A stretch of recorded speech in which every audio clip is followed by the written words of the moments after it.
السلام عليكم ورحمة الله وبركاته. عاملين ايه يا حبايب قلبي؟ وحشتوني كتير. يلا زي ما اتفقنا مع بعض، اللهم صل وسلم وبارك على سيدنا محمد. يلا بقى نشوف روتين الموظفة اخر الليل. مش هنجين بقى لب ونقعد نتسلى، عايزين نشوف اللي ورانا عشان تاني يوم نيجي من الشغل مرتاحين. كان عندي بقى كرومبايه كده سلقتها وعملت حبة محشي، وكان عندي حبة قوطة، وكان عندي فلفل. فرزت حبة حاجات كده مش تفريزات، يعني حاجات بتساعدني طول الاسبوع.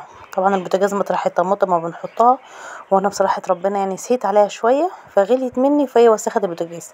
مش هننام طبعا وننتخ ونسيب المطبخ يضرب يقلب كده. قمت بقى قلت ايه الشجاعة بت، وانا جيت من الشغل نمت النهارده شويه حلوين. فقلت بقى خلاص لازم كان عندي حبه قوطه وما كانش عندي قوطه في الفريزر. فرحت قلت بقى ما اغسله اجهز القوطه ديت واعمل لها كيس بتريحني بصراحه ربنا طول الاسبوع.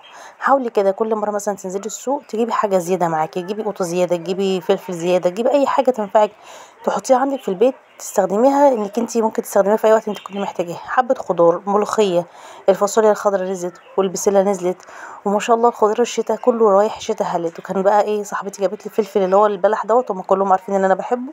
جابت لي حبه ومسكتهم بقى طبعا عملتهم اكياس، ومسكت القوطه رحت مفرزاها زي ما انتم شايفين كده، والفلفل اللي رحت عاملاه. بس انتي بقى لو وصلتي معايا في الفيديو لحد هنا متنسيش تشتركي في القناه وتفعلي الجرس عشان يوصلك كل جديد.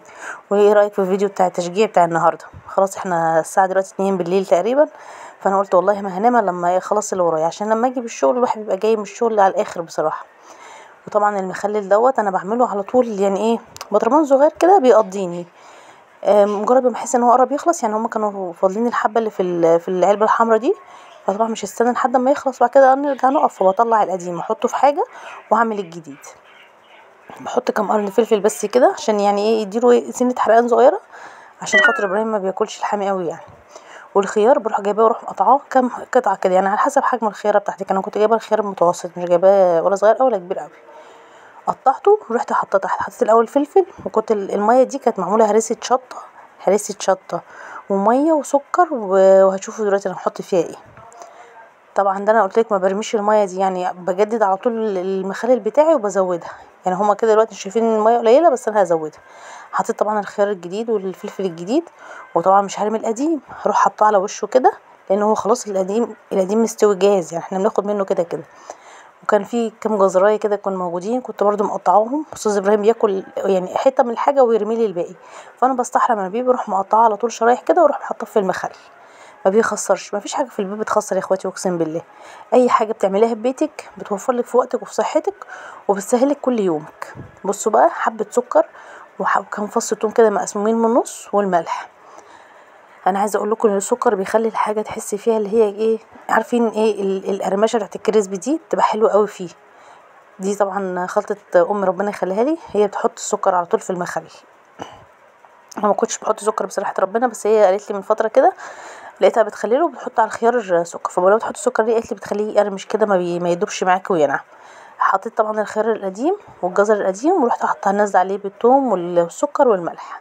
ما كترش الملح لان هو اصلا كده كده قلت لكم هو مملح معايا، يعني البطرمان ده شغال معايا على طول الاسبوع. حاولي كده اي حاجه تعمليها عندك في البيت تبقى مخلله، بتفتح نفسك جدا على الاكل. طبعا لو انت زي حالتي بتحبي الاكل، لو انت ما بتحبيش الاكل وعايزه نفسك تسد فبتعمليش مخلل. اهو كده عملنا بطرمان المخلل. وبصوا بقى اللهم صلي، بصوا يا جماعه دي هرسه الشطه، طبعا العشق دي، ودي الطماطم. وبقى كان ايه قلت لكم عملت المحشي. بصوا دي حاجات دي عملتها اخر الليل، يعني خلاص الناس نايمين وانا اقسم بالله قاعده شغاله، يعني عارفه اللي هو ايه خلاص النوم طار من عينيكي، فتقومي بقى تشغلي نفسك وتسلي نفسك كده في المطبخ. يعني هنسيبه ونروح فين؟